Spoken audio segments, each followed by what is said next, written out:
Hey, just before we get started, this is a conspiracy, paranormal, and true crime podcast. The nature of this podcast is gory, unsettling, and definitely vulgar. And we curse a lot. Like, a lot. So be advised. So we're just two idiots with a mic.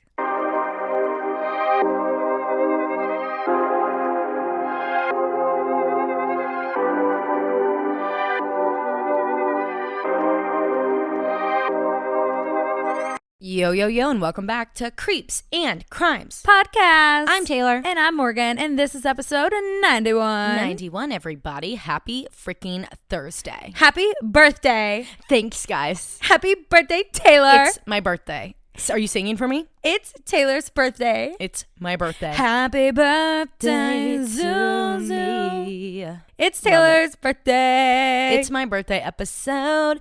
And for my birthday episode, we decided to give you guys 2 of the most requested cases. But we have no idea what each other's covering because that's a surprise I wanted, bitches. We're here and we're about to be shocked. We're about to shock your feet off your legs. Hold on to your feet, I guess. I guess just hold on to your feet because they're about to be shocked right off your fucking legs. You're about to be shocked right off your feet. They're going to still be on the ground when you get back. We're going to knock your socks off. About to Is that what you were going for? Not the shocked off your feet?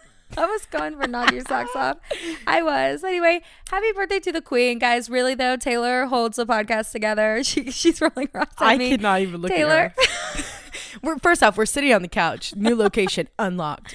New location unlocked. The couch. They're like, why aren't you in your studio? Oh, because we're depressed. So because it's a depression studio right now, and yes. It's filled with everything but the studio. We just can't. Like, we just needed a break. We need to change the scenery. going on. You interrupted me, and I was going on a spiel about you. Okay, go back. Okay, go ahead. Praise me. Go Guys, ahead. let me praise Taylor for a second. Taylor is the brains behind the operation. She's the queen, the glue. And my bestie friend. I love her. I love you too, Morgan. Thank you. I love you. Aww.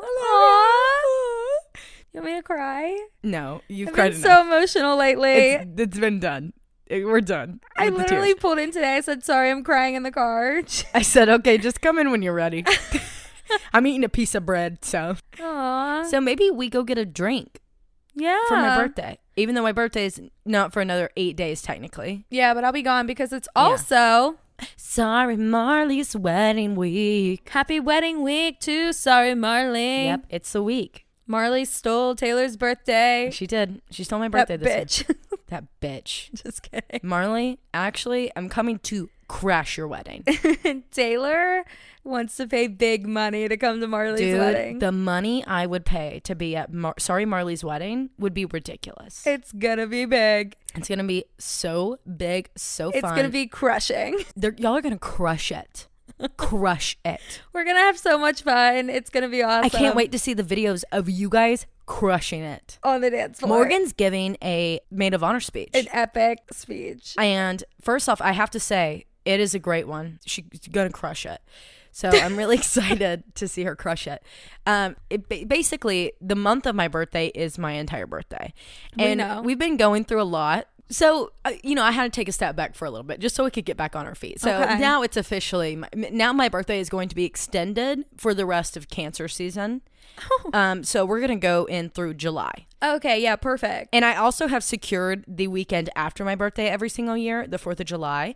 That's what I thought. Actually, my wedding. When I think of your birthday, I'm like, oh, it's the 4th of July. Perfect. It's 4th of July. That's it. Perfect. Yeah, because I made that my wedding anniversary because the whole country can't be celebrated without me being celebrated. Perfect. On my own. I've stolen as you should, a holiday. Queen.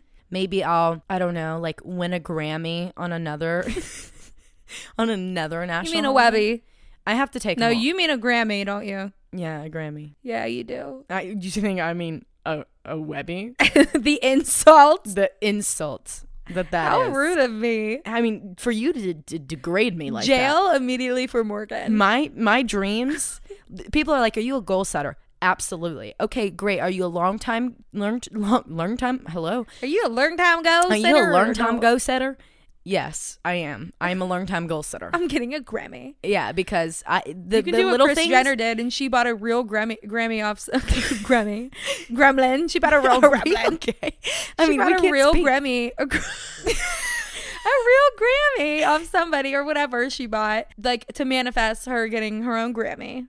No, that's going to be me. Because I set these massive, almost unattainable goals for myself. Because all the other little goals that everybody else, like, you know, sets they're like my road. Yeah, but that's your vice, because you beat yourself down because you're like, oh my God, I didn't make it to the moon. Yeah. That's I'm like, what I do. Bitch, you weren't going to the moon. Yeah, I am. I'm going to the moon. I'll record an episode on the moon with my Martian That's your goal, friends. Isn't it? You'll be in Venus with the Venusians. Yeah. No, that's my goal. No, yeah, that's where we're going. If you we'll record an episode with the Venusians in the High Council's table. The tiny goals are for like babies.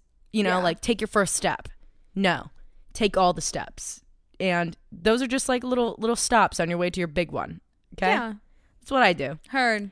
But also, it's like really hard on you mentally when you do like I do. Yeah, that's what I'm saying. It is your vice, because you you beat yourself down because of your big goals. Yeah, exactly. Instead of realizing that they're your big goals that, like, you know, like it takes a long time to achieve them. Yeah, it does, but it just makes them feel so much better when they get here. Yeah. Because I'm like, we've made a lot of them. Yeah, we've hit a lot of the goals that I thought were unattainable for us when we first started this. Yeah, we're kind of freaking boss ass bitches. We're kind of amazing, if you ask me. But anyways, let me give you a little laugh, okay? Okay. So like I said, like laughs. I celebrate my birthday like hardcore, but this year I haven't been able to do that. And Logan's kind of worried about me because of it. Logan's kind of like, you know, what can we, do you want to go do something? Do you want to go out to eat? Like, what do you want to do? And I'm like, honestly, I don't even know. Like, it's just 24. Like, I've always loved the number 24, and I think like it's going to be one of my best years. But everything that's just gone on around this time, like in the world and our lives, like I just feel kind of selfish for even like wanting to celebrate myself. So I just have been staying away from it. And anyways, you know, I'm sitting here talking with Logan one night, and you know, I'm being cute. I just want to I just want to be around my husband. I just want to be around him, on him, whatever. He's like rubbing my arms. I mean, it's so sweet. We're just chatting, and it's just the TV's off. Like we're just sitting here talking, and he goes, "Oh, your arms are so squishy." Immediately, no. I was at a loss for words. My arms are what? I mean, your arms are just so squishy. What is this, Finding Nemo? What? And he's like I can feel your bones through them. What are you trying to say? You're just so skinny. Okay, well, say that next time. No, I'm fucking squishy. Can you believe him? Sitting over there, like, you know, hey, what are you doing? And he tried. Like, you know, he genuinely meant that as like a compliment. He genuinely meant that as like a compliment. And he really wanted to be like, oh, like he's you're like really so feeling squishy. it. Like he's like, you're so squishy, babe. You're so squishy, baby. I'm not a nice person. Immediately, no. I was like, dude, this is why I don't cuddle. You know, Aaron and I aren't really lovey-dovey like that either. No. I don't know why. I think me and you are just like a really like our own aura, like just doesn't even allow like that kindness, you know? Yeah. Like I appreciate it. Yeah, I love it. And it makes me feel so valued when he like shows me that love. But then at the same time, I'm like, I'll see these couples and I'm like, why don't I get that? And then I'm like, that mother trucker, like he doesn't do that. I'm like, wait, it's actually me. No, it's me. Because Logan used to do that to me. I'm like, don't do that in public. Yeah, that's me. Don't smack my ass in public, man. Oh my God, that's all Aaron does is smack my ass. Yeah, I get up from the couch, whoosh, ass smack. Ass smack. I'm washing dishes, ass smack. I'm brushing my teeth, ass smack. I get up from bed, ass smack. But I'm not gonna lie, I really like it. You know, I beg to differ. No, Morgan, you know, because that's the one thing that we do allow them to do, and like to like show like. No, because I can't say I love it because every time I'm like, would you quit that? I mean, yeah, I say it like that too, but it's same as like when he when he says something like so mushy, I'm like, what the hell? Why are you saying that? Yeah, like say if you said if he said my arms are smushy, I'd probably deck him. Dead ass. I'm like, yeah, you're okay, you're done, because he doesn't know how to speak to me. Yeah, boys. Oh, boys, they're so sweet. They mean so well. We need our boys to come out of the woodworks that listen to this podcast. I need to know more about you guys. Hey guys, we only know Seth. We got Seth. We only know Seth. Yeah. Seth, do you call your wife squishy? Don't. You probably don't. Probably don't ever. He knows better. Don't ever effing say that. He knows better. Yeah, he does know better. He has to know better. Anyways, little thing before we little thing. If you like the current merch, you should go get it now. because it might disappear soon. Like, we're actually telling you it's going to disappear soon. Like, we're letting you know we're about to take that entire store down. So if you want it, go get it, because we've got some more that'll eventually be coming, but it's not going to be the same designs. And those will be bye-bye forever. So get what you want. Bye. Yep. Oh, and then just kidding. In 10, 15 years, you can sell that for millions of dollars when we win our Grammy. So you better go ahead and get it. Our Grammy. Lock that shit in. When we win our Grammy. When we win first edition of when we win our gremlin on our travel while drinking our travel chais. Yeah, travel chais gremlin. If you're not a Patreon, you don't get the travel chais. So become a Patreon. And you'll get the travel chai joke. Yeah, and you'll get it. All right, guys, hit them with it. If you're driving, throw that shit on cruise control. If you got a glass, pour that shit up because it's my fucking birthday. And let's get creepy.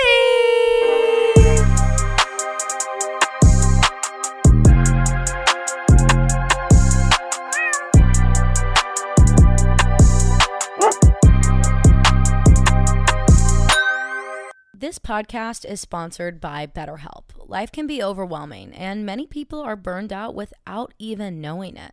Symptoms can include lack of motivation, feeling helpless or trapped, detached, fatigue, and way more. We all know it's wedding season right now, and you guys, I am feeling the burnout between bridal showers, bachelorette parties, wedding, travel, working, phone calls, packing, unpacking. I have no time for myself. And to be completely honest with you, I have no time to even shower. I have no time for laundry. I am totally burnt out. We associate burnout with work, but that's not the only cause. Any roles in our lives can lead us to feeling that burned out. And BetterHelp Online Therapy wants to remind you to prioritize yourself. Talking with someone can help you figure out what's causing stress in your life. You guys already know that I used BetterHelp way before we ever even had the podcast. And it was mainly because of just how stressful my work life was in my old career.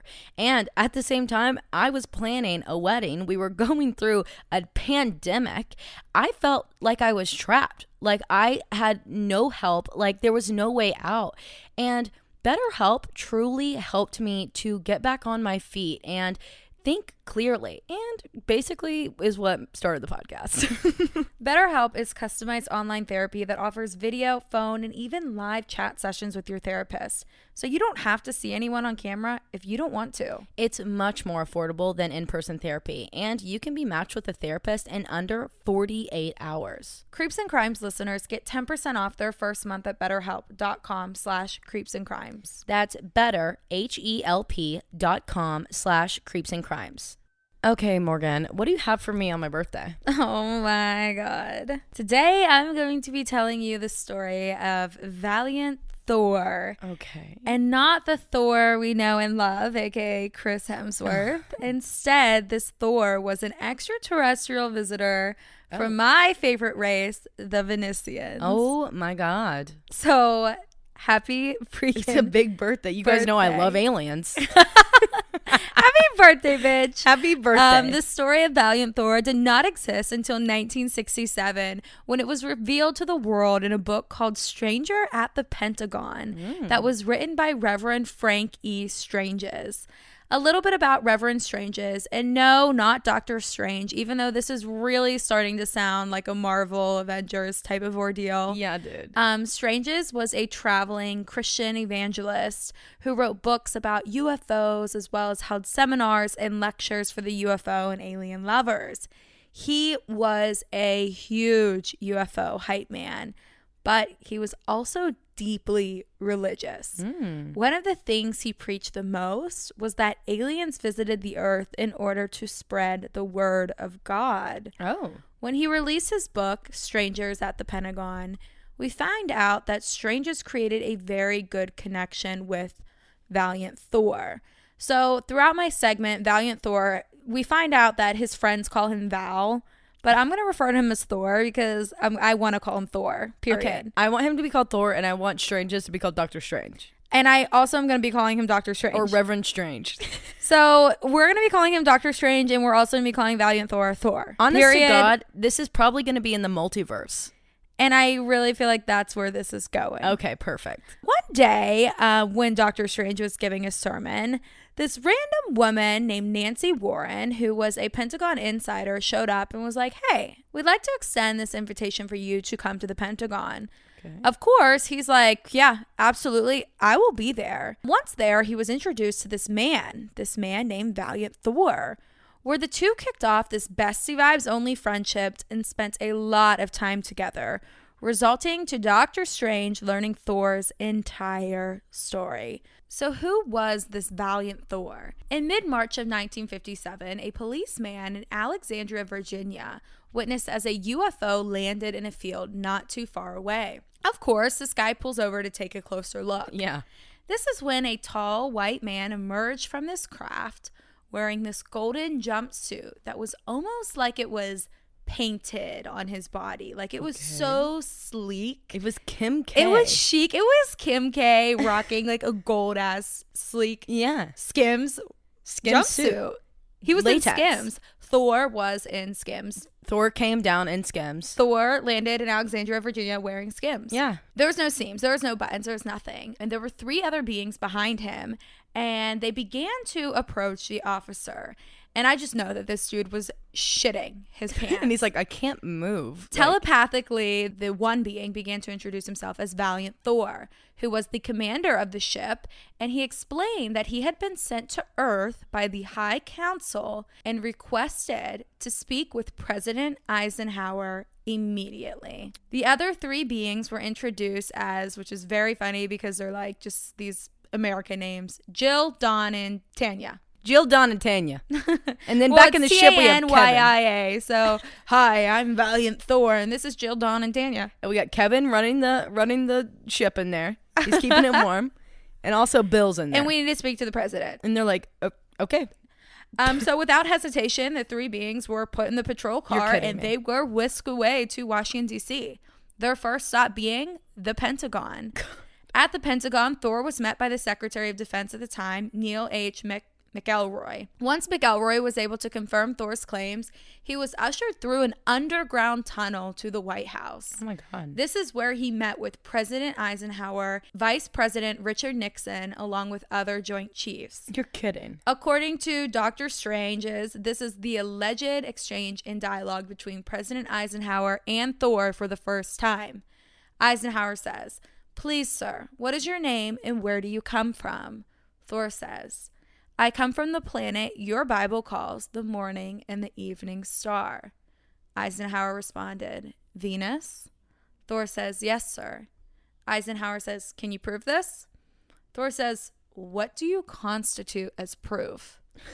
Eisenhower says, "Well, I don't know." You got a driver's license? You got any pictures? I mean, like, come on, man. What do you got?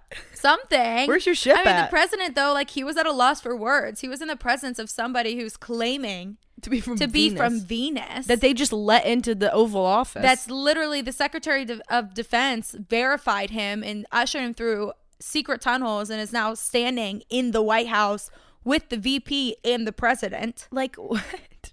And this guy's like, "Hey, I need to talk to you." Hey, he's claiming to be from Venus, a planet that's thought to be uninhabitable, literally a gas planet. And also he's claiming to be from something called the High Council.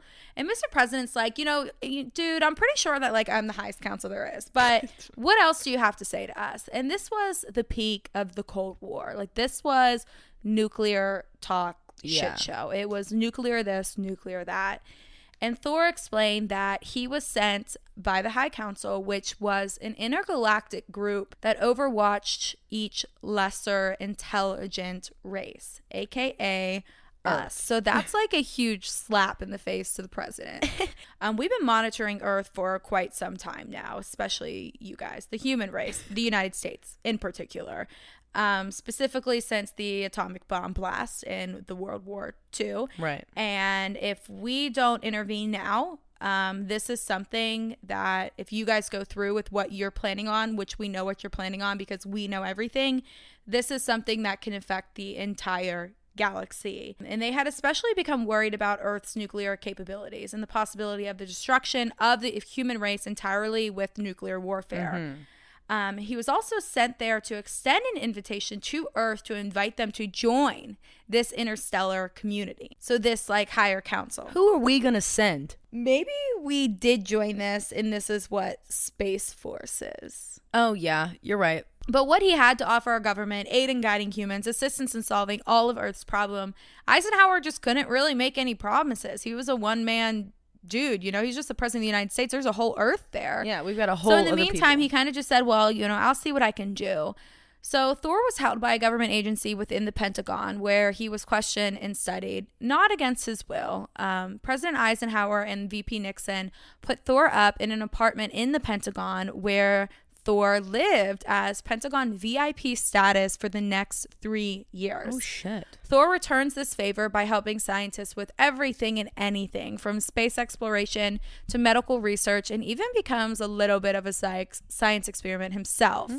His gold-plated suit that he came down on was put up to some serious tests. And guys, this suit was indestructible. The military used everything from a diamond drill, acid, to like a high velocity rifle, and even a laser to try to penetrate this suit, and it was impenetrable. Wow. The Pentagon tested Thor's IQ, to which they determined was 1200, but anything over 200 loses definite meaning, so 200 it is. So he has an IQ of 200. Oh my God. Thor had 6 fingers on each hand. He had 6 toes on each foot. He had an oversized heart, and he only had 1 giant lung. He did not have 2 lungs. Wow. He had copper oxide blood, which is similar to octopuses, octopi. Octopuses. Octopuses? I don't Octopi? know. Why are you looking at me like I'm going to help you out? Anyway, well, you know what they say about octopus is that like their DNA and like their gene, their coding is so advanced. It's a lot of scientists think they're actually aliens themselves because of like how far they've evolved. Yeah. Do they have 1 lung? I don't know. Oh my God, we have to look that up. Yeah, I have no idea. Oh, yeah, we'll look it up later. Thor could speak 100 languages fluently, including languages that weren't even known to the human race. Wow. His suits and his boots combined all together weighed a total of 6 ounces. His boots. 6 ounces? In the 50s. No. And it could take out on of laser what beams. Material? Yeah, it could take on laser beams. Wow. And he also said that his lifespan was roughly 490 years. Jesus. I mean, he's an octopus. Yeah, he's an octopus. Oh my God. During his time here, some said that he would teleport in and out of his apartment as he pleased, and he was by no means a prisoner. He would also exit the Pentagon as he pleased with the crew that he came in with, and he did just that when Thor decided that he wanted to take a road trip out to Highbridge, New Jersey. So the Venetians visited this like little UFO convention. I don't know if it was really a convention. Held by a man named Howard Menger. Okay. So I'm going to tell you a little bit about Howard. Howard was a longtime abductee with stories of his own. He claimed to have regular contact with these like cosmic guardian angels, and he transformed his quiet little town into this UFO hotspot. Okay. He was frequent guest on radio broadcasts. He wrote his books about his encounters. Like he would spill all the secrets. Like he didn't give a shit if anyone believed him or not. Yeah. But he was huge on Venetians. He had contact with them, and he told everybody and anybody. So they went and they visited him. And one day he was hosting this like, it's really funny. It's like this backyard cookout, like UFO ordeal. And I shit you not, Thor and these 2 other Venetians pull up. Jill and Bob. Yeah. And Tanya pull up. And they like wowed them with their abilities. We came here to see our buddy. Yeah, they're like, hey man, like how are you? And they up. were speaking any human language on command. They were showing them these things that they could do that humans cannot do. And this is where Frank Strange's comes into play. This is where Doctor Strange comes into play. And also, they're captured and photographed at this backyard cookout. Oh, my God. And Thor is actually in a lot of pictures, guys. He's just posing. And this is where, like, credibility is, like, iffy. I don't really know how to explain it, but, like, he's never been discredited. Yeah. Because people, like, can't prove or disapprove, like, that's not him. Yeah. That that's someone else. But, like, people can't prove that that is him. Yeah. You know? Like, because how do you prove someone that's not human? Right. In a picture, he looks like a person. He looks human. I have to see these. You know, one quick Google search. They're everywhere. I'll pull them up when we get done. They're everywhere. And this is, okay, so Doctor Strange is now here to play. And this is a wild card, so you've really got to hold on tight. And I told you the story is fucking crazy. So literally hold on to your buckle feet in and throw that shit on cruise. I'm serious. 40 miles away from the cookout is where Doctor Strange is currently, right now during the cookout. During this time, Thor was in search of a man that could preach God's word, but could also preach the word of extraterrestrials. And what do we know about Doctor Strange? He was the perfect man for that job. So when Nancy Warren, who was actually not just like a Pentagon not an informant, but a worker, but was actually Thor's agent, approached him and invited him to the Pentagon, there was a little more to it. Besides stopping the United States from ending the human race and destroying Earth, Thor was sent on another mission. And this mission was called the Word of Valiant Thor. Okay. The man we all know as the Son of God and God himself is not just the savior of mankind and the maker of planet Earth, but of Venusians and Venus and all life in the universe at large. The Bible exists in all life-supporting planets, not so much in book form, but more so as like a thought pattern. Wow. That there is a God, that higher power, that almighty. This is the word that Valiant Thor wanted to come share with mankind, but was asked not to by Eisenhower and Nixon, and was told to forego that part of his mission. So he brings in Doctor Strange. Strange describes their first encounter. I was on my guard for fakes and frauds. In walked a man, about 6 feet tall, perhaps 185 pounds, brown wavy hair, brown eyes. His complexion appeared normal, slightly tanned. He told me that his purpose in coming was to help mankind return to the Lord. He spoke in positive terms, always with a smile on his face. He said that a man was further away from God than ever before, but there was still a good chance if a man looks in the right place. On this first encounter, Thor showed Strange his spacesuit that we know was indestructible. And this was kind of his way of proof that he was, in fact, like intergalactic. Like he was a real deal. And it was the only belonging of his possession besides his, 6 fingers. Yep. Thor reveals his spacesuit and shows that it has no buttons or zippers, but the way it seals is when Thor waves its hand over it. Shut up. How freaking dope is that? No, this is Kim Marvel. Kardashian, get with it. Create it right here, Skims. right now. He shared his real mission with Doctor Strange and created a real relationship with him. During this meeting, Thor offered a message that was just very much in line with Doctor Strange's evangelical beliefs. Like, our God is your God. And it really got him in line. Like, they were clicking. That was the word. Yeah. Also, during this time, Thor claimed that other planets in the solar system were home to similar civilizations and that Earth was the only planet where most people lived above ground. Oh, Hello. Wow. Isn't that crazy? That makes sense. Yeah, and that's why Venus, people are like, no one can live in Venus. It's uninhabitable. Well, no one can look below the surface. Hello. Right, duh. Have we been there? Thor also promised that one day a large group of like Venus dwellers would travel to Earth to help with the Earth's seemingly, quote, insurmountable problems, and that extraterrestrials from distant star systems would one day do the same. Valiant Thor worked on his mission at the Pentagon for 3 years, where he traveled and met with many worldwide government officials. At the end of his mission, he dematerialized on March 16th, 1960. Dematerialized. Whatever that means. He, but like, the turned to story doesn't end there. Oh my God. According to Doctor Strange, Thor would periodically return to our planet for more missions. On the morning of June 5th, 1968, the day of the Robert Kennedy assassination in Los Angeles, Doctor Strange claimed that Thor called him and asked him to meet him at the San Diego airport. Once he did, the two drove to a small town in Sonora, Mexico called San Felipe. There, they met up with a flying saucer. On the saucer, Thor related an earlier meeting with Bobby Kennedy, in which the extraterrestrial advised him not to run for president in 1968. Dr. Strange and Thor then watched the Kennedy assassination on a monitor in real time.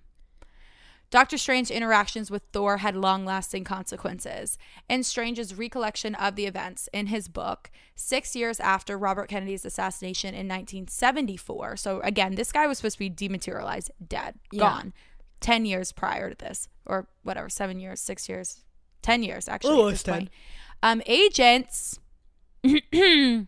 aka Men in Black, ambushed a meeting between Strange and some Venetian representatives. This is an excerpt from Strange's book, Stranger at the Pentagon, describing a Men in Black incident. Oh my God. One afternoon in January 1974, I was summoned for a meeting with Val, that's what he calls him, Val, and several of his people on the outskirts of Las Vegas, Nevada. The sun had started to descend behind the mountains as my plane taxied to the ramp. I noticed the unhappy faces of those who had left their donations to the welfare of Las Vegas. I noticed 2 young men, attired in tight-fitting black outfits, waving to me, calling me by name. I thought them to be friends of Val. One of them took my briefcase, and I was instructed to follow them to a black Cadillac parked at the curb. Another man, also dressed in black, was sitting behind the wheel. This did not strike me as odd because many limousine drivers wear similar uniforms. I was invited to sit in the rear by one of the men who had already climbed into the back seat. The second man sat on the right of me. The smell of cigars should have tipped me off. However, the excitement of seeing Val again superseded my caution. Space people do not smoke and are never around people who do. I should have known then that something was radically wrong. An uneasy feeling came over me as the Cadillac pulled away from the curb. I saw red lights and heard warning bells inside my head. There was no further conversation until we pulled over to the side of the road several blocks away from the airport. The gentleman to my right said, "Get out."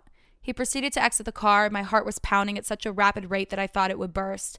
As I stooped to get out of the car, the man behind me must have braced himself against the side of the door and planted his feet with a firm shove directly against my kidneys.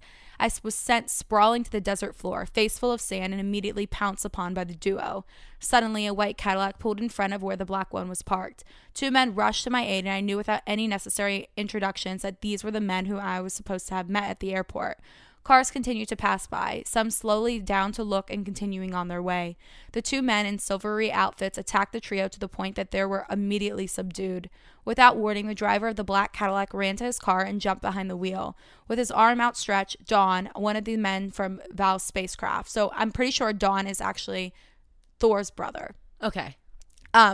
Melted the 2 rear tires. That's because I read actually 20 pages of the book. Sorry. Stranger Things. Handout. Yeah. I'm done.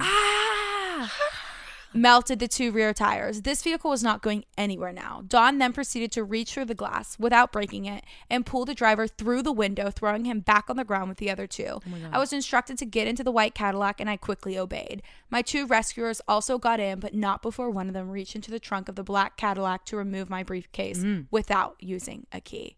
We proceeded a short distance, and I was safe. Okay. So basically, Val and...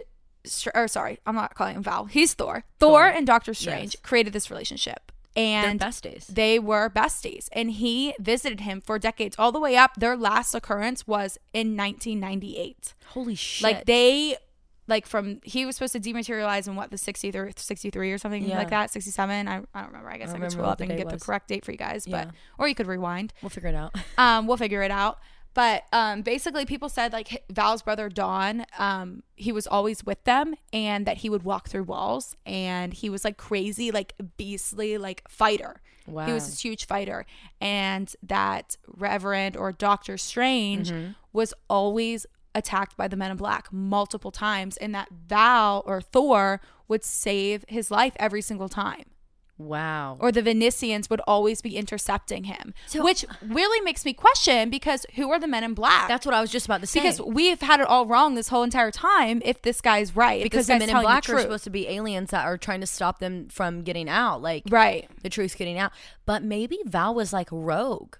Yeah. Because, that's literally the only thing that would make sense why the Men in Black would want to get so involved. Men in Black are aliens of some sort or robots. Evil. That are employed by the U.S. government in order to keep these secrets, because Eisenhower didn't want it to go out about God. Eisenhower is one of the presidents, and Nixon are both guilty of and have speculation of meeting numerous times with different sorts of aliens. They're involved with Roswell and multiple different occurrences and stuff like that. Yeah, there's this But I'm not done yet. Other thing. So let me I can't even. Okay, keep going. Doctor Strange's story has been fully corroborated to a fucking T by President Eisenhower's great-granddaughter Lauren Eisenhower, which I don't really understand like how she would know. Maybe you know, she was like in on the shit. But she wasn't even born. Like, was she? If she was, she was a baby. Well, she's probably been told this story. Yeah, unless there was like something passed down or something like that. And he was also corroborated by the nephew of Admiral Richard Byrd, aka Hardly Andrew Byrd, who wrote the Project Blue Book. Oh, shit. Admiral Richard Byrd was the pilot who went into the hollow earth and left his nephew those diaries about all the world's secrets. Oh my God. And Laura, again, I'm not really sure how she corroborates the story. But Admiral Richard Byrd was the whole dude that left us everything about the Hollow Earth theory. Yeah. He's the one with the Nazi planes and this and that. And his nephew worked alongside Doctor Strange and Reverend Strange's, or whatever his name is. His name is Doctor Strange. Doctor Strange. And he literally corroborated this whole entire book about Valiant Thor to a T. He's like, this guy is real. This dude's telling the truth. Everything about it is real. But there's huge skeptics about it. Yeah, of course. And that's because of the credentials of Dr./Reverend Frank Strange's. Okay. So his author's biography says that he received a bachelor's degree in theology plus PhDs in both psychology and philosophy from Faith Theological Seminary in Florida. Mm-hmm. Well, Faith Theological Seminary is a real accredited religious college, but it does not offer PhDs in either discipline. So in his later years, he began also claiming a PhD in criminology from the National Institute in Criminology in Washington, D.C., but there is also no such institution. There are also several unaccredited universities with similar names overseas, but none of them offer PhDs at all. So besides all of that, he still has written Dr. Frankie Strange's ever since, but he is not a doctor. He might be like been accredited through the Pentagon, like, or something with what he did. Right. And we would never know that. Yeah, you know? It couldn't be released. It would have to be. It would be exactly. I mean, you have to think that there has to be some sort of colleges or schools that exist for government officials only. Right. And they're pretty like tight-lipped. And so they just write them accreditations through different universities. Right. And I'm going to blow your mind one more time. Oh my God. So another thing that Thor came down to do was to help aid Earth's technology. Okay. And another corroboration of Valiant Thor, well, not so much of Strange's story, but of Thor's existence itself, is Phil Schneider. And I don't know if you know him or remember that name, but Phil Schneider's father, Oscar Schneider, was aboard the USS Eldridge, aka the Philadelphia Experiment. Oh my God. And the Philadelphia Experiment, and he claims that Valiant Thor was aboard the vessel, the USS Eldridge, and was aiding in that technology advancement of that invisibility testing during World War II. I literally would not doubt it. He's pictured. The picture that of Phil Schneider shows of his father, Oscar. So Phil Schneider is the one, he talks about the USS Eldridge, the Philadelphia Experiment over and over again. He's the one that, on and on and on, goes on and on about it. Well, he shows this reoccurring picture of his father. In this photograph, he has Thor. It's Thor. You've done the Philadelphia Experiment, right? Yeah. Yeah, we have. I've done all of this shit. You've done all of these. This is like a part 5, 6, 7, 8. Yeah. Anyway, that's all I got. Dude. No, I can't accept this as the end. And it's like, it's all over the place. Like, it's so fucking chaotic, It is. It's so chaotic because it ties in all of these. And it's like, you've got to know just a little bit about every single thing. Project Blue Book, Hollow Earth, Philadelphia Experiment, the Kennedy conspiracy, Men in Black. Like, you've got to know a little bit about all of that to be like, oh my God, what on earth is going on? Yeah. Dude. And like, maybe we don't have it all figured out. I mean, obviously we don't. Clearly we don't. We don't have it figured out. But like, we're onto something. No, that's huge. And the thing that's like, I don't know why this is catching me so much. It probably is the conversation I had last night, because when my dad and I were talking about how if these people were to come back, you know, they could turn us into slaves. And I'm like, no, Dad, they're already here with us. Like, they exist in us. And, like, they know what we're doing. We're an experiment, basically. Do you not fucking listen to the podcast? We started having a conversation. I was like, yeah. And they, of course, they have to come back because, okay, religious people, please just bear with me for a second. I know this is, like, kind of edgy what I'm about to say and not okay. But as someone who is religious, like myself, it would only make sense that we would idolize someone that we saw as God or as Jesus, who had these capabilities, showed up out of nowhere and rose from the dead. Right. And you look back into all these ancient civilizations and like hieroglyphics, like they were drawing what they saw. Yeah, they were had no idea worshiping what they it was pictures. saw. It wasn't, I mean, it's like hovering. Guys, this is just, and then you think about, okay, we know what Venetians look like. You've already covered them. They look like how the how the Bible writes about angels. I mean, and also I don't think Christianity's the one that's like got it on spot. I think whatever is out there. And see, I think all religions are right. I think we're all just a little wrong. Yeah. So I don't know if you've gotten to watch God's Favorite Idiots yet. I haven't yet. On Netflix. It's with Melissa McCarthy. I almost watched it the other day. It's so good. Is it? And actually it sparked conversation with Aaron and I for a totally different topic. But basically it brings God and Satan down in human form on Earth. Okay. And it's a comedy, so it's very funny. Yeah. And it's got Melissa McCarthy and her husband. Yeah, and they're like no, like all religions are right. Like you're all right, and a lot of people, we need you to spread the word of God. We need you to do that right now. And they're like, there's an ongoing battle. And sorry, spoiler alert. Hello. Sorry. Fast forward 3 minutes. If you don't want to hear the rest. They're like, ongoing battle, heaven and hell. Lucifer and God right now in over heaven. If you don't spread it right now, God's going to lose. If we don't get more people to follow God, God will lose and evil will take over.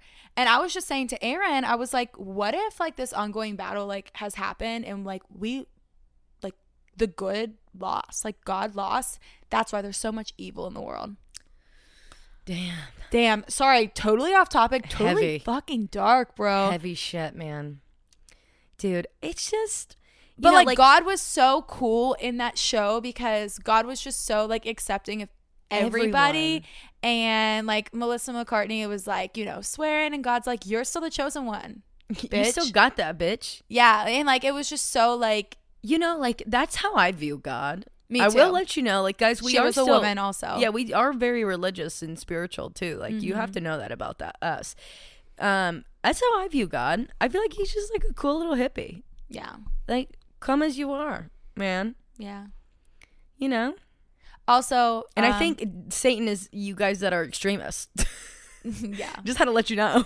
Also, side note on this, they think that Thor and his brother Don and his Bobby Joe, and Billy Bob and Kevin are actually still living in their ship in like Nevada, and their ship's been hidden. No, yeah, they're Area 51. When was Area 51 instated? And there's a picture of him floating around on a table with Elon Musk.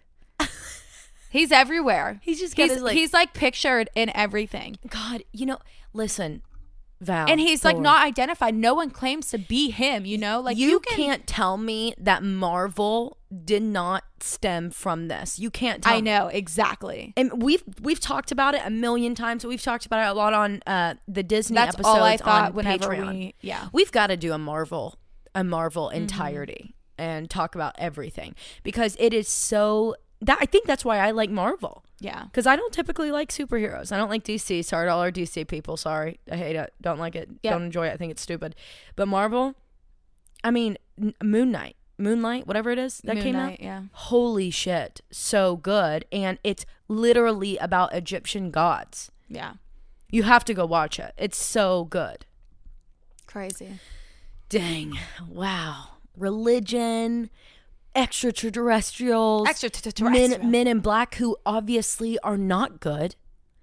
They're working another agenda. I think so too. I think we've got them all But why wrong. wouldn't you want, you know why you want, I think he's rogue. I think you're right. no, he's got to be rogue, because you know why you wouldn't want like religion to be confirmed? I mean, he's getting out here photographed. Like, aliens can't do that. Yeah, that's not allowed. That's not allowed. And he's out here going to cookouts, going to conventions. He's like, check out my cool tricks, guys. Let me walk through this fucking wall. Here, shoot my suit. Like, no, that doesn't happen. Yeah. He's got to be rogue, and Men in Black are either from the, like, This I high think they have to be council. He's a employed- rogue from the high council. Yeah, and they're coming down there and they're trying to stop him. But why wouldn't you want the people to know that, like, these beliefs that they have are either semi-right or completely right? right. There's only one, you know what the reason Right, is. because we'll only believe harder. No, it's not that. It's I know, but like if someone came down and like, we wouldn't believe them. Literally, Jesus came back, and there's still people that don't believe. oh, that's true. Like, dude, like, seriously. I mean, he was hung, like, he was like put on a cross. Like, Yeah, you're right. Like, if And we're gonna get into like resurrected. deep religion, like, either way, when people come and prove themselves, I mean, it's the same way. Like, if someone proves themselves like that they're not a good person to you, time and time again, you don't believe them. Like, you don't believe them. Yeah, that's true. So it's everybody's own perception. But the reason why you wouldn't want someone to come down and confirm religion is because it would basically throw out all,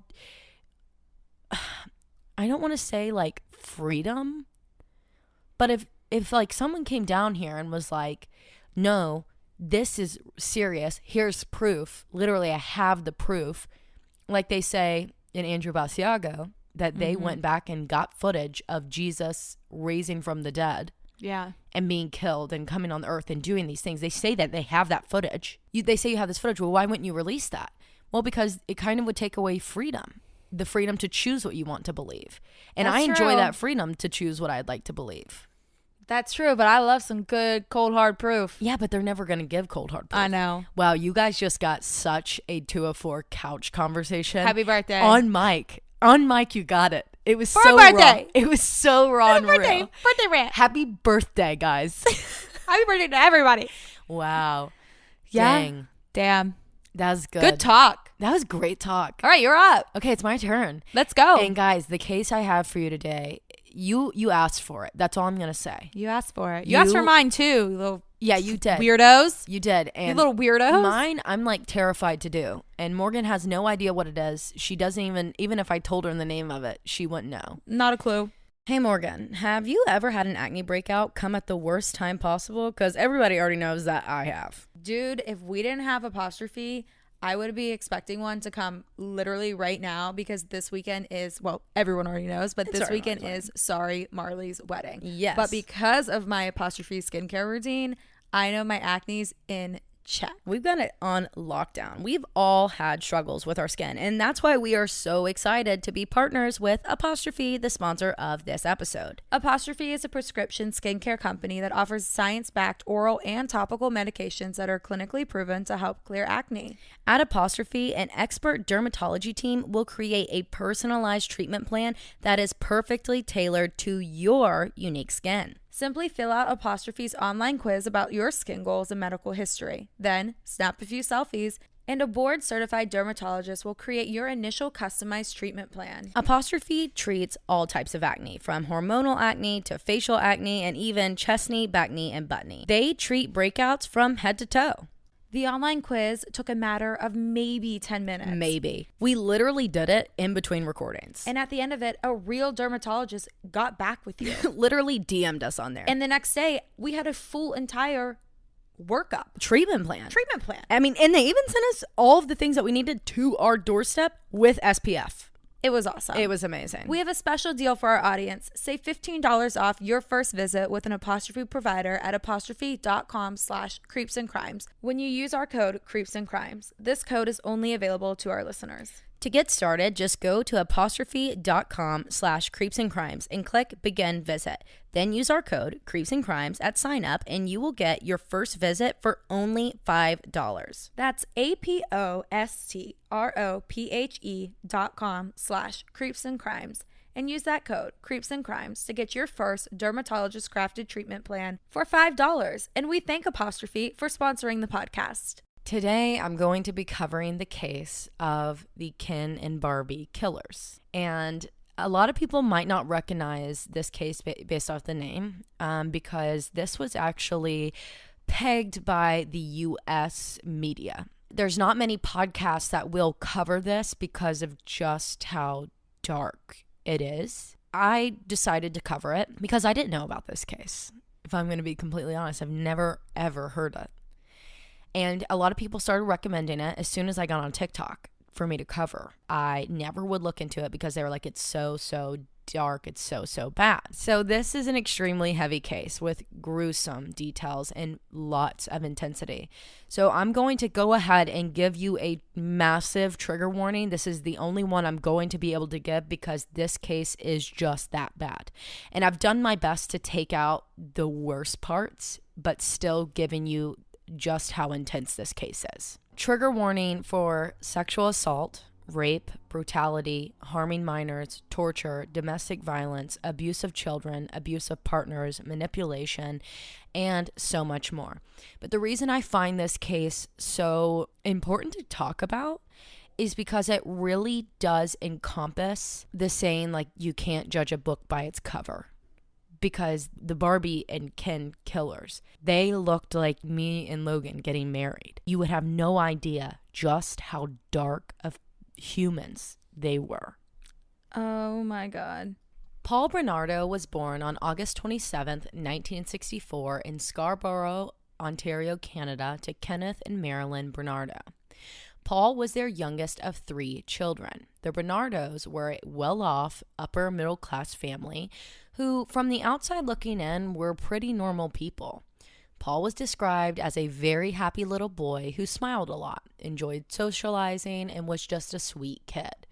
When Paul was 11 in 1975, Kenneth, his father, was arrested and charged with child molestation after inappropriately touching a young girl. Oh my God. Rumors began spreading that were later confirmed that this was not his first victim, as he had been sexually abusing his own daughter for years. After this, Marilyn, Paul's mother, began... Piece of shit. I know, began getting extremely depressed. I mean, obviously, who wouldn't after this? But she began withdrawing from her family and her life. She began living in her basement away from her children. She was verbally abusive to the kids, and really, it centered a lot around Paul. And he just didn't know why until he turned 16. There are different accounts on how this went down, but one day he and his mother had gotten into a huge argument. And during the back and forth, Marilyn says to him, "Kenneth is not your father." Paul was the result of one of her affairs. And she's taking it out on him? And she's taking it out on him, which makes no sense to me because it's like, he's lived through this thinking like, my father, my blood is a bad person. And then to be told that, hey, you didn't come from him. He's not your father. Right. And this whole entire time, she was being more abusive towards him. Yeah. Yeah. And also being still abusive to her other kids, including the daughter who was one of the victims. She's just an overall shitty ass person. Yeah, she's just obviously not being very, very selfish about this entire thing. I don't like her. Yeah. So there are different accounts. Like I said, there was different accounts on how that went down. But either way, Paul was crushed. But he was more so angry because he now hated his mother more than he did before. He would call her a slob and a whore and a slut. And she would respond by calling him a bastard and just awful shit. Are you first off, kidding me? you did that, woman. Don't call him a bastard. Well, yeah, you did this to him. He didn't have the choice. Yeah, he didn't have the choice to be brought into this world. And then you tell him after he's lived with this didn't choose his father. Trauma. And I don't know why I'm standing up for him because he ends up being terrible in the end. But I'm just saying, like, he at 16 years old, he didn't choose his father. Right. And then let's talk about the psychological effects of that type. I mean, we're talking him. Edmund Kemper type shit.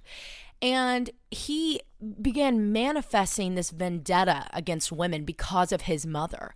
He wanted to publicly humiliate women. He had to have control over them because he had none over his mother. And he had these dark fantasies.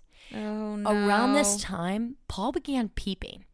After dinner, he would leave his home and walk around his neighborhood at night, hiding in the bushes and hiding behind fences, watching as women would undress, shower, change, as couples would have sex. He would pleasure himself and fantasize about these women and what he would do to them. No. But these fantasies grew darker and darker. I figured. And they turned into urges. Paul was 6 foot tall, thin and muscular, with blue eyes and bleach blonde hair that was naturally brown, but it was bleach blonde. He went to high school at Sir Wilfrid's Collegiate Institute. It was a high school. And he was very well liked. After graduating, he got a job working for Amway, which is short for American Way. And it's an American company that's an MLM. Okay, so we know where this is going. No, not he a pyramid sold scheme nutrition, beauty, in Canada. No, he didn't. Personal care items and at-home products. No, he did not. Amway provided its employees with many resources so that he would like get these books and these tapes from motivational speakers on how to become rich and famous, like the American dream to top. And he became like top in sales. He was good. Living in Canada. So he's like thinking this like outside perspective of this American dream, the way that Hollywood and the news had shaped media in the media to be in the 70s and the 80s. So this was like massive shit going on. And Paul began attending the University of Toronto in 1982, and he was majoring in accounting. Paul would use these books and tapes and sales tactics to pick up women that he would meet out, and it worked. He began teaching these techniques to his friends, and they would all go out to bars and practice these pickups that Paul was teaching them. What techniques? Peeping? Like, no. Like these sales tactics. Okay. Like they had learned how to use these sales tactics that he learned from Amway to pick up women. Like they were selling themselves. I mean, I guess that works. Like, I guess that's what you do to pick up people. Like, you know. Because he like knows like beauty products. And, like, stuff like that. Well, it wasn't even that. It was just like learning how to propose. Like, I guess it's not proposing. I guess it's more of like communication skills to be able to pick up these women. Okay, I got it. And these guys were like getting girls. And so they were all like, oh my God, Paul praising is him. God, you know? And Paul was the life of the party. He was always very easygoing, fun-loving, could pick up any girl and have whoever he wanted. He treated women so well that they would obsess over him and fall in love, and then he would flip the switch. He would become overly controlling, forcing them into having sadistic sex. Oh, fuck. And constantly, whenever he wanted it. No. He became jealous. He was hateful. These women would break up with him because he would begin humiliating them in public, and they would leave, and then he would humiliate them after the fact, and he would start all over again with a new woman, being just, it was a cycle. Amazing. It was this cycle, and as this cycle continued, he became more and more verbally abusive. He began degrading these people in front of his friends, switching like what they thought of him. And he would beat them for sexual pleasure, calling it a kink. No, not a kink, Paul. No, not a kink, Paul. Paul was charming though, and he was careful with these women and how he showed his true colors. So his exes would be looked at like crazy exes and not like victims. He would threaten these women after they would leave and say, if you tell anyone, I will kill you. And they were so scared of him, they literally wouldn't tell a soul. Mm-hmm. He would date multiple women at once too and threaten them if they got upset and wanted to leave. To his friends, he was untouchable. He was a god, but to these women, he was the devil. In 1986, during his senior year of college, 2 women filed a restraining order against Paul because he would stalk them, call their homes constantly, threatening them in deep, awful, mean, devilish voices. He was spiraling, and he was losing this control that he once had because of his pride in this God complex. Paul began stalking women, walking the streets at night, following them. And in May of 1987, his fantasies were no longer enough. He graduated from college and got a good job as a junior accountant at the Price Waterhouse, and this was still in Scarborough. On May 4th, Paul followed a 21-year-old woman home. Before she could get into her home, he grabbed her from behind and took her into the bushes of her own front yard. Oh my God. There, he raped her, he threatened her, and then he ran away. 10 days later, he attacked a 19-year-old girl in her own backyard. And he got away once again. At around the same time, Paul began dating another woman named Jennifer, and the attacks slowed because he was getting his fix with her. But the two broke up in July. And on July 17th, he attempted to rape a young woman, but she fought him back so hard. He just really roughed her up and then ran away. On September 29th, he broke into the home of a 15-year-old girl that he had been stalking for days.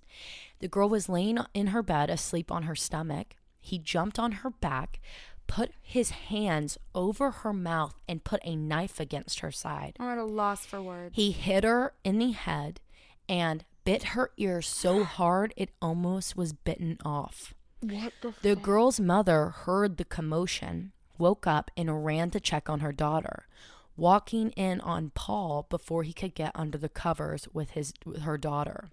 The mother began screaming. Paul was so spooked, he jumped out of the window and ran away. A 19-year-old man was convicted of this crime and sent to prison. But this scared Paul enough that he stopped his current streak. On October 17th, 1987, Paul and his friends had been out in Scarborough and decided that they were going to go get a bite to eat.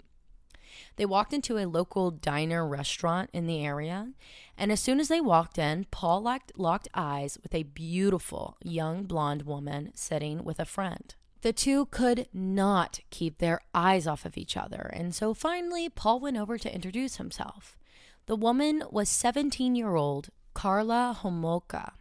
Carla was born on May 4th, 1970 in Port Credit, which is St. Catharines, Ontario, Canada, I believe is the right area. Carla was stunning, extremely smart and driven. She was the oldest of three daughters to Carl, I think it's Carl, it's Karel, and Dorothy Homolka. And growing up, Carla was described as stubborn and domineering. But she was very mature and easily able to speak with adults at a very young age, but she just knew what she wanted in life. So if she didn't want to play that game of Barbies, she just wasn't playing gonna do it. Period. Yeah.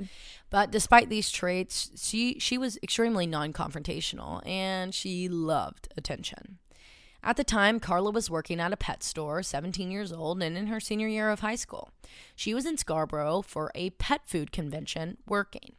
After a long day at work at the convention, Carla and her friend who she worked with decided to go eat at the local diner near their hotel to get a bite to eat, which is when Paul walked in. Paul went to introduce himself to Carla, and the two sat together, laughed, and chatted until the diner closed for the night. Carla's coworker and friend had left in the middle of all this and went back to her hotel room, and this was after Paul came to chat because basically Carla was just all eyes on Paul. And once the diner closed, Carla and Paul went back to her hotel room where they hooked up. But this wasn't a one-time thing. They were now infatuated with each other and began dating soon after. Paul's friends were shocked at the hold that Carla had on him. Oh, It was shit. unlike anybody else. He was The tables obsessed turn. with her. It was insane. Paul would drive to St. Catharines twice a week. That's 80 miles away from where he was living to visit Carla. And the two would talk for hours each night on the phone. Carla's family loved Paul despite the massive age difference. I mean, she was 17 and he was 23. But he was a good man, perfect for their daughter, ambitious, kind, hardworking, all they could ever ask Has for. a job, successful. Yes. And they were like a match made in heaven. Finally, people that could understand each other. But in this point in time, police were aggressively investigating the attacks in Scarborough. And more reports and victims were coming forward. By December of 1989, there were 17 attacks. And the attacker had been pegged as, quote, the Scarborough rapist, Because of these attacks, curfews were put into place. Women were scared for their lives, and parents were terrified for their daughters. Police had collected over 100 DNA samples from possible suspects and had a description. But in terms of the DNA, you have to remember at what point in time we are. This is 1989, and the first case in the U.S. that really used DNA in court was O.J. Simpson in 91. So you see how new this is at this point in time. So DNA was just outlandish. Unheard of. Yeah, it's outlandish at this point. But the description that they had was a young man in his 20s with light-colored hair. But that wasn't enough to figure out who this person was because he was always attacking from behind. So they brought in an FBI profiler to help them out. And this is the profile that was created. These were anger-based attacks, sadistic in nature, highly functioning individual who was smart but extremely dangerous. Violent with all women in his life and all relations with women, controlling, living in a family setting, which Paul was living with his parents, his mom at the time still, leaving at night or coming home extremely late. He was in his early 20s, struggling with the need for control over all women in his life. Carla had graduated high school, and her obsessive love with Paul was kind of fluctuating at this point. She went from telling her friends that she had found the one, and this is the guy that she was going to marry, to being scared because of how verbally abusive he was becoming. But just hours after complaining about this with her friends, she would be head over heels in love again because Paul would pull up with gifts and giant gestures to win Carla back. Love bombing at its finest. Carla was falling for it. She was a victim. His biggest gesture was just before Christmas in '89. Paul took Carla on a romantic getaway to Niagara Falls where he proposed to her, and she said yes. Pretty quickly, they set their wedding date to be in the spring of 1991, but later the summer of 1991. Just months later, on May 26, 1990, the Scarborough rapist attacked again. Oh, no. Claiming his 15th victim, 19-year-old girl who was walking home. But this time it was different. The attacker was sloppier with his victims. He was getting confident. And the victim got a good look at her attacker's face and remembered all of the details about him. She remembered his face, which allowed police to create a detailed computer composite portrait. And I'm going to show Morgan it now. So while Morgan's looking at it, I'm going to describe it to you. And this is also going to be on our Instagram post for episode 91. It's a guy with blonde hair, and you can see that there's some brown in there. He's got blue eyes and a certain face shape with the dimple, like a butt chin. I don't know what the correct term is for it.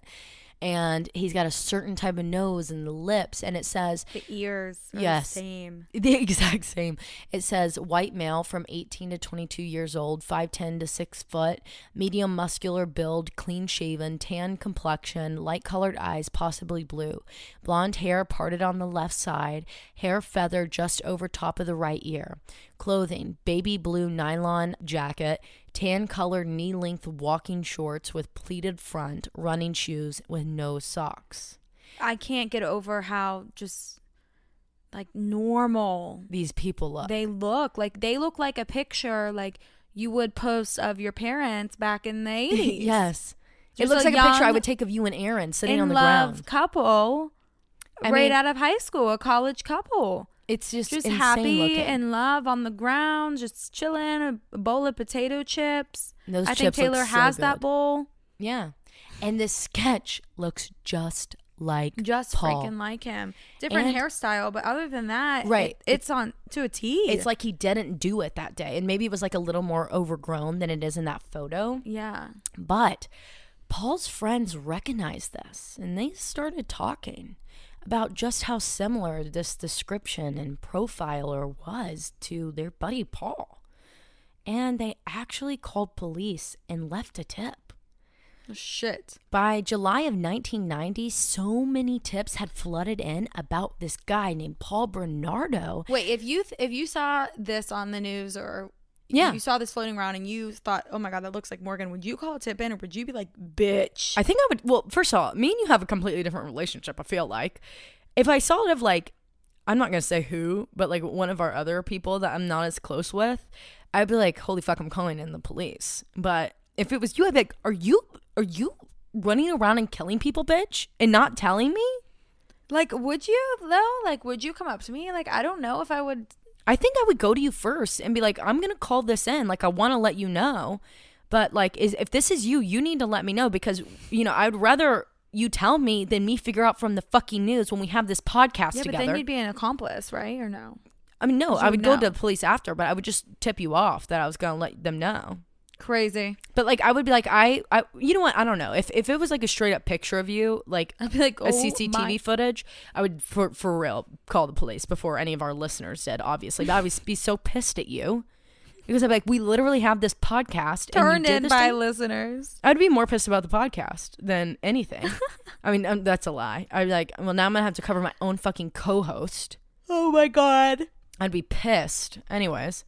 Microdosing has been at the forefront of a lot of wellness movements lately. It feels like every day another celebrity or influencer promotes this practice in their own ways. And our Patreoners, aka the OG Pick Me Call, know that microdosing is something Taylor and I have practiced for years.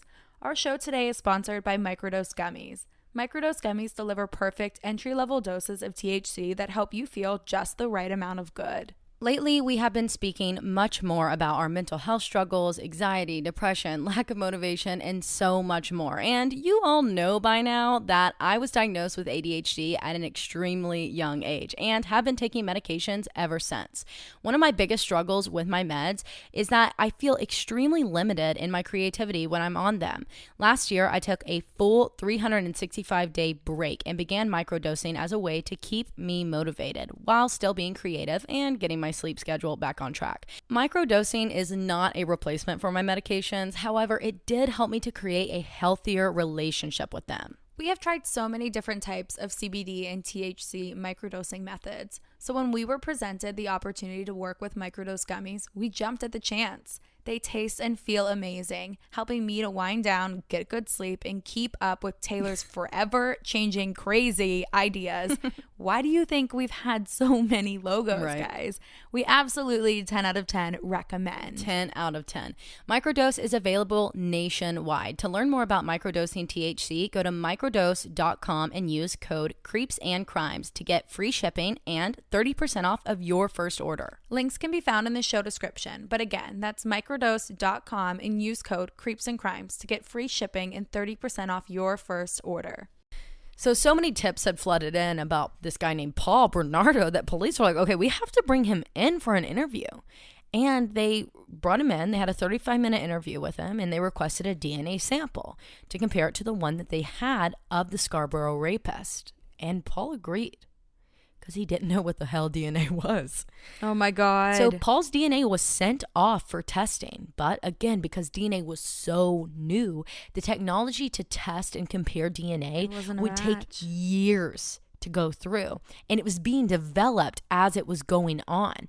So it would take until January of 1993 to get these results back. But we'll get there. Meanwhile, Paul was spooked and needed to get out of Scarborough. So he decided to move in with Carla and her family at their home in St. Catharines. So living there was Carla, her two little sisters, who were Tammy and Lori, and her parents. And they did this in order to save enough money to buy a home. And he moved in September of 1990. So living there was great at first. The family loved having Paul around, and Carla was extremely happy with having him. Carla's middle sister, 15-year-old Tammy, loved Paul and the role that he played as her older brother. He was protective over Tammy and the youngest sister, Lori. And for the first time in his life, he got to be the older sibling, and he actually enjoyed it because of his protective nature. But that didn't last very long, as Paul's dark urges were growing and growing. Since his attacks had to come to a halt, Carla and Paul began having sex with Carla dressed as her 15-year-old little sister, Tammy. What? On Tammy's bed when she would be away at sleepovers, creating these fantasies. But they weren't enough for Paul. He began talking to Carla about how unhappy he was with her because she could not give him the one thing he needed from her virginity. Carla was upset by this, and she would do anything to fix this, so Paul proposed a plan. Paul explained that the next best thing to her virginity would be her 15-year-old sister, Tammy's. I knew you were going to say that. Paul began pressuring Carla about this, and it was a trade. It would make him happy and fulfilled in their relationship once again.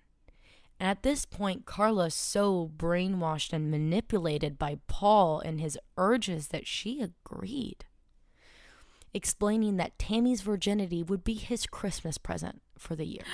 Oh my God. Oh my fuck. I'm sorry. I'm grossed out. Because I have 2 little sisters. I'm the oldest. And if someone ever fucking asked that of me, I would shoot them on spot. Sorry. You would die. I'm disgusted.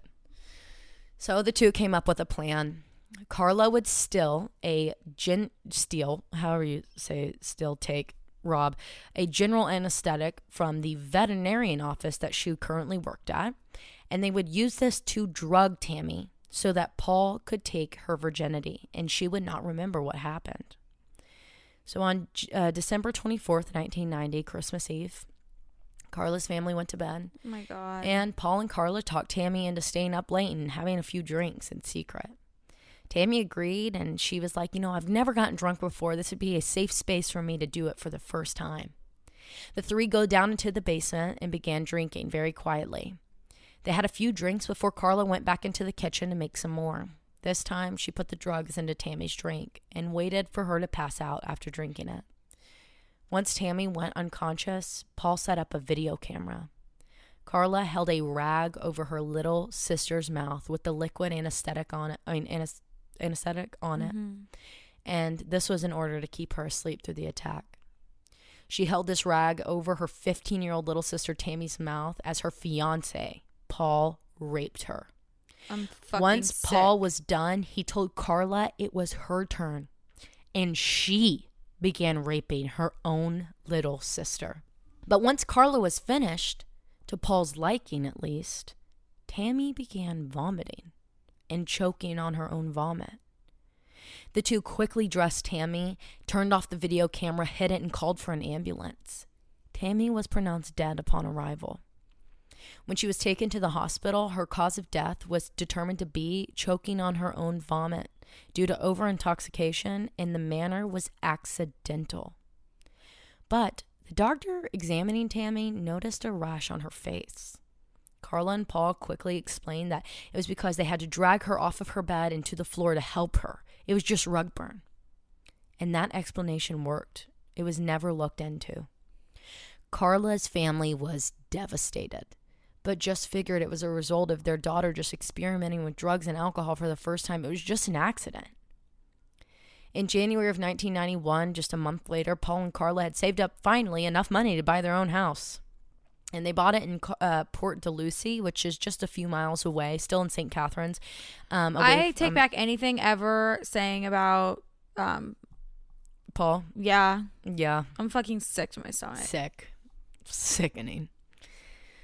Once they moved into this home, it was just a few miles away from Carla's family home, and Paul's abuse escalated. It went from verbal and occasionally physical to occasionally verbal and mainly physical. And it was way more often. He would joke to Carla that he was the Scarborough rapist and he didn't need her because he could have any woman he wanted. But if Carla tried to leave, he would threaten her with the video camera of her sister's attack. She was trapped. Paul's urges were growing once again. He was beginning to come unhappy again. So Carla made a plan. On June 7th, 1991, Carla invited Tammy's 15-year-old friend over, who we're going to refer to as Jane Doe for her protection, as they worked at the same pet shop. It was a girls' night. They went shopping, they went to dinner, and then they came home and were having some glasses of wine. But the 15-year-old Jane Doe, hers was laced. When the girl went unconscious, she called Paul and said, "Hey, come home. I have you a surprise wedding gift," as their wedding was 3 weeks away. Paul came home and walked in on Carla raping the 15-year-old little girl, and the camera was already set up and ready for him. After Carla was done to Paul's liking, it was Paul's turn.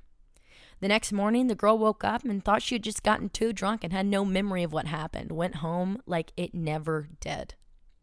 On June 15th, 1991, 2 weeks before the couple's wedding, Paul brought home a gift for Carla. It was 14-year-old Leslie Mahaffey. That morning, he had been driving around when he came across Leslie. She was locked out of her house, sitting on her front porch. She had just got home from one of her friend's funerals. He asked Leslie if she wanted a cigarette, and she walked over to the car to get it. He forced her into the car, blindfolded her, and drove off with the 14-year-old, presenting Leslie to Carla as a gift, a wedding gift. The two began videotaping this, turned on Bob Marley and David Bowie songs as they tortured and sexually abused Leslie for hours on end.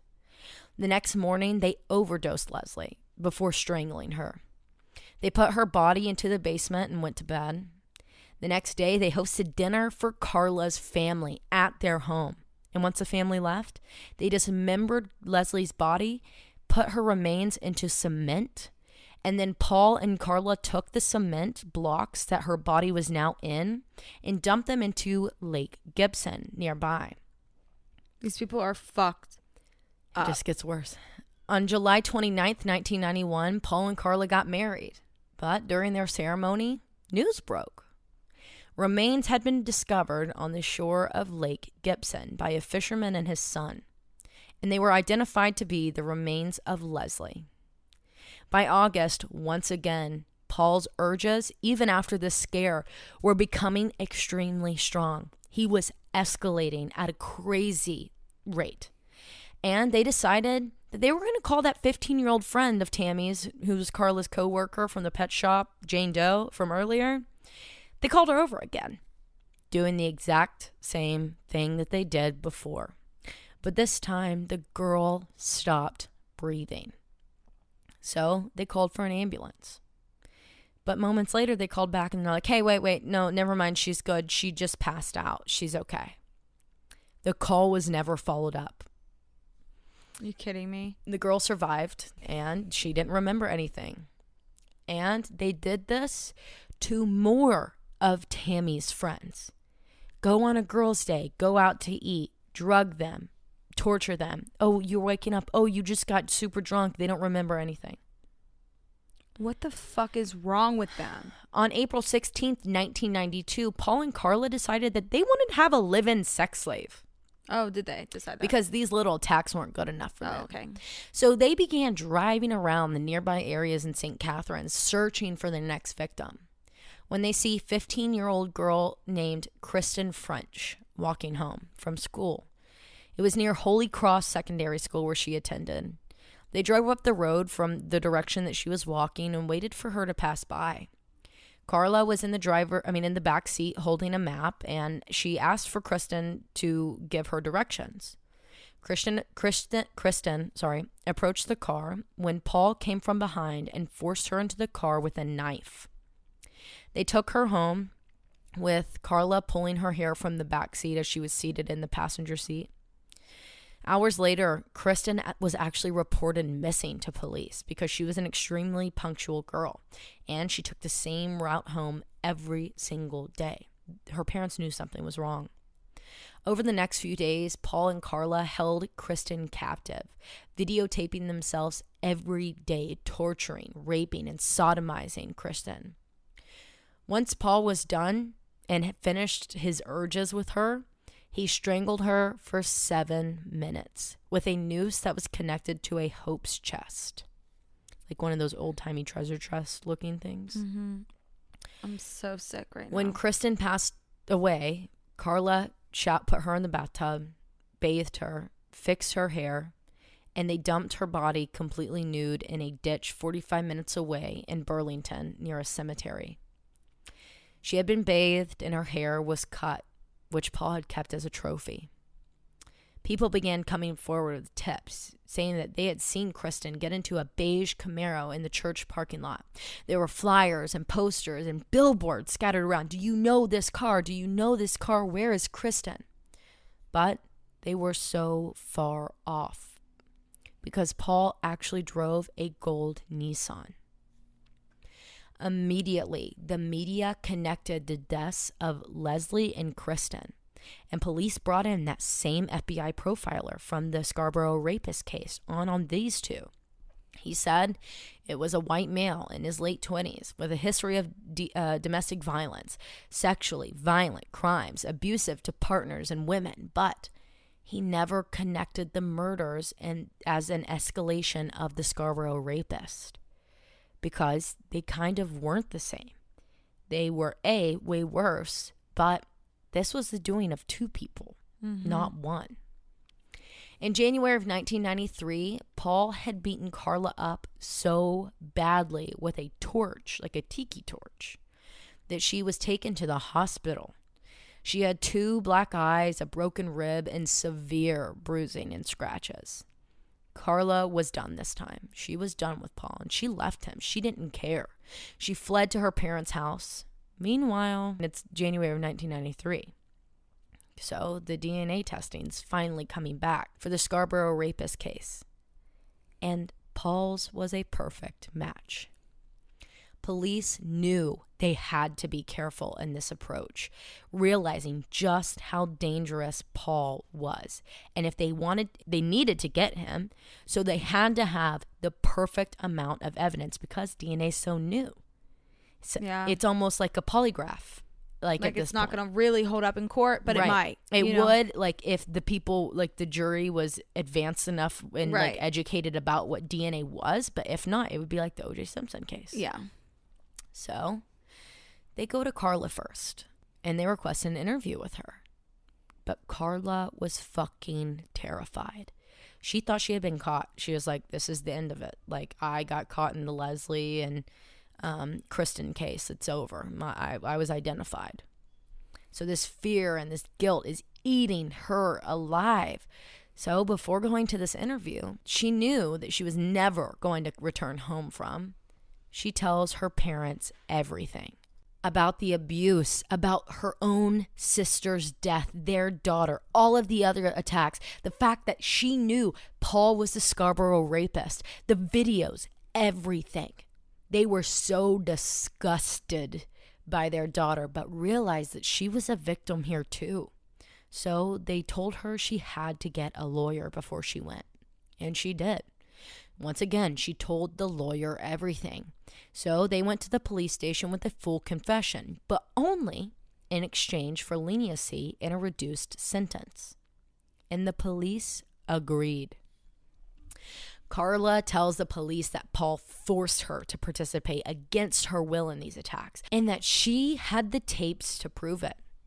On February 17th, 1993, police obtained a search warrant for the couple's home and arrested Paul on several charges.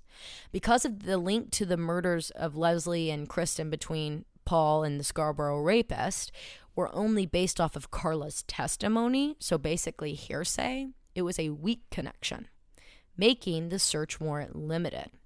So no evidence which was not documented in the original warrant could be removed from the home, and all the videotapes, if found, had to be viewed in the home.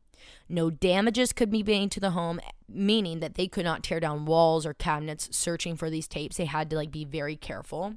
And it took so long because they basically couldn't fucking do anything. Yeah. It took 71 tiptoe days. Around. Yeah, they had tiptoe around. It took 71 days. 71 days. And the only tape that they could find was of Carla performing oral sex on the unconscious 15-year-old Jane Doe that we discussed that was Tammy's friend. On May 5th, Carla was offered a plea bargain for 12 years by the government. If she declined, they would be charging her with 2 counts of first-degree murder, 1 count of second-degree murder, and of all the other crimes. She accepted this offer, and on May 14th, the bargain was finalized in an interview where Carla pegged Paul as, quote, the happy rapist, because of the amount of joy the release gave him. I'm so sick. But in order to protect Paul's rights to a fair trial, there was a publication ban on Carla's preliminary hearing and the plea deal, meaning that the public and media could not be there, and they had no idea what Carla's role in this was. On June 28th, 1993, Carla went to court and was convicted of manslaughter, receiving a 12-year sentence in prison. Once in prison, she finalized her divorce to Paul, and on May 18th, 1995, Paul's trial began for the charges of 2 first-degree murders, 2 aggravated sexual assaults, and all of the rape cases from the Scarborough rapist. But now they found the tapes. All of them. And oh my God, were they horrific. The jury was shown the tapes, but only the audio was played for the courtroom because of just how upsetting and gruesome they all were. And these tapes told a completely different story about Carla. She was actively and willingly participating in these attacks, egging her fiancé on. But because her trial had already taken place and the plea deal had been finalized, she couldn't be tried for her involvement. And it made the police look like shit because they let her go through this trial before they discovered the fucking tapes. That is so fucked up, but they wouldn't have made the connection without her coming forward. Yeah. But it just gets worse. Yeah, I don't even want to know. She's seen actively and willingly participating in these attacks and all this stuff. So Paul takes this and they fucking run with it, his team. And they're like, look, yes, Paul attacked and harmed these victims, but none of the murders were on tape. So Paul's like, actually, no. I would, me and Carla would kidnap them together so that I could attack them, but then Carla would murder them. Carla's team's like, no, that's not the truth. She suffers from battered spouse syndrome, which is extremely argued because these tapes are showing her as more of an accomplice at this point. And in interviews and when walking through the home, she's showing no emotions or trauma responses to being in this home and walking these police through these attacks. In fact, she's more worried about where her belongings are. At one point, she's like, hey, where's all my perfume that was right here? Oh, yeah, she should go to fucking jail. Yeah, and then... Forever. And then she's talking about how she bathed the victims before putting them, like, back in the bed or killing them or disposing of their body. She would bathe them. And, like, right behind her is the kitchen. And she turns around and she's like, yeah, and these crystal glasses, Paul said that we were only allowed to use them for special occasions. They were imported from somewhere in Europe, and the only time he would let us use them is when we were raping these girls. Like, I wanted to use them for something else. What the fuck? Yeah. And she's like, where's my furniture? Do you guys have my furniture? Like, that's my furniture. Like the last thing we need to be like, worried bitch, about. you're like, what the fuck? You're on trial here. Like, okay, like, you're being charged. Right. Like, this is not You've been the time to be worried about your fucking girls. perfume. And look, I could say, like, I do think maybe she started off as a victim. I agree. But I don't know. It's so wishy-washy. It is. And that's how everybody was feeling. On September 1st, 1995, Paul was sentenced to life in prison, being classified as an extremely dangerous offender, making it extremely unlikely for him to ever be released on parole, even though he could apply for parole after 25 years. After his conviction, Paul confessed to 14 more attacks. Paul scored a 35 out of 40 on the psychopathy checklist with renowned psychologists. Holy shit. And Carla only scored a 5 out of 40. On July 4th, 2005, Carla was released from prison at the age of 35. She moved to Montreal and she started a brand new life. She got married, had kids, and says that she suffers from PTSD. She tried to get her name changed legally, but was denied. She was allowed to work as a volunteer at a primary school for years. No way. She is now divorced and is not allowed to see her children since they learned what she had done. Carla is now 52. Paul is now 57, still in prison. But this case has so much controversy because of Carla. these tapes, like when I was talking about the house, there's the glasses, the perfume. She's worried about her fucking furniture. And then at this one point, she's like in the basement, like, yeah, we tied her up here. Hey, can I have this book? My sister really wants to read it. Lori like really wants to read this book. No, bitch. Yeah, no. You can't have the book. I don't think Lori is actually worried about that book either right now. I don't think Carla. Lori wants to be your fucking friend because you killed y'all's middle sister. Right. She was emotionless and seemed to be more interested and willing to participate in these crimes because she literally brought home these girls for her fiance/husband. Right, yeah. That's the other thing. She was aiding. She was kidnapping herself also. Yes. By herself. As gifts, wedding gifts. And I don't think that was a one-time ordeal. No. There's no shot. Was she the mastermind behind a lot of this? Did she come up with the plan to get these girls and like get them to trust her? Did she do it to like get him off her ass? You know what I mean? Like or maybe it was to please him, to make him happy. Like, you know, I'm thinking of it like if you're that fucking brainwashed and like that into this like abused and awful state in your life, like I bet it's just as easy as thinking like, you know, Logan's having a hard week. I know he really enjoys the green tea mochi balls or whatever they're called. Let me go get some of those from the store. So she's thinking, oh, he's having a really hard time. Let me go pick up a girl. Yeah. Like, is that what it is? But psychologists argue that she does not have battered spouse syndrome. And in fact, it's an insult to offer that as an explanation for her like involvement. I don't know. I'm at like a loss. I'm so confused. Oh, it's an awful and case. Who she is. And you guys asked me for this. I wish I could see some like video clips of her demeanor to just understand. Oh, I have them. If a you little see bit them. better. I would like to watch a whole entire documentary. I There don't have is to one. see them. I will need to dive into her. Yeah. On my own time and circle back.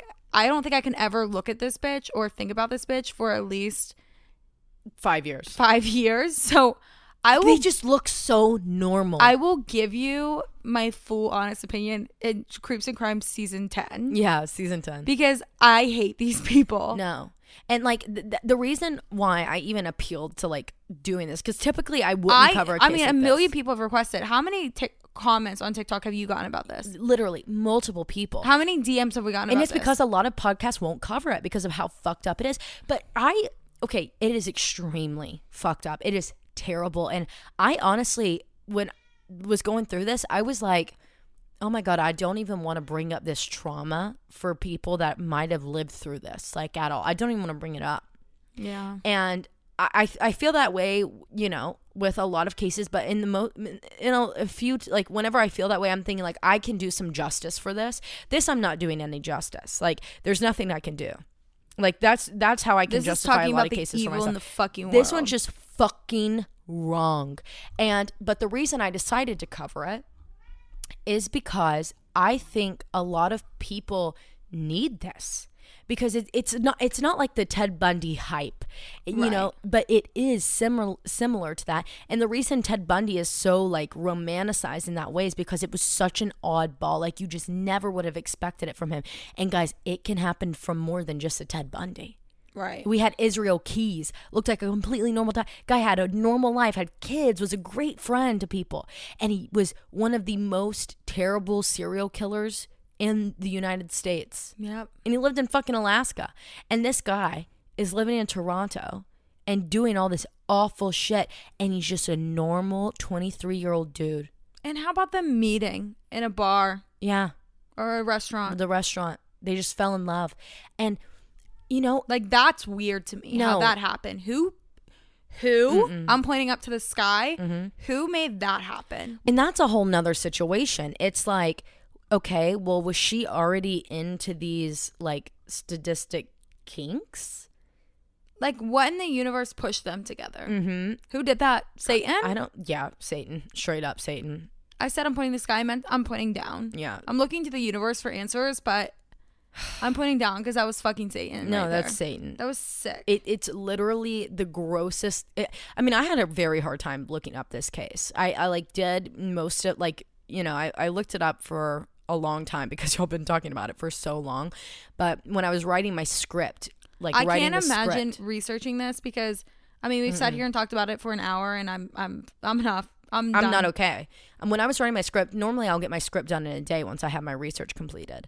But it took me 4 days to write this script because I just had to stop. I literally had to get the fuck away from my computer and just disassociate from this case. Yeah. We had to go get a glass of wine in the middle of this, so I'm enjoying a 19 Crimes Red Blend iced. I'm doing a rosé. Snoop Callie's rosé. I can't stop looking at their pictures either. I know, because it's so crazy. It looks like our friends. I mean, it looks like just like friends of ours. Like we'd be hanging out with and snap this pic.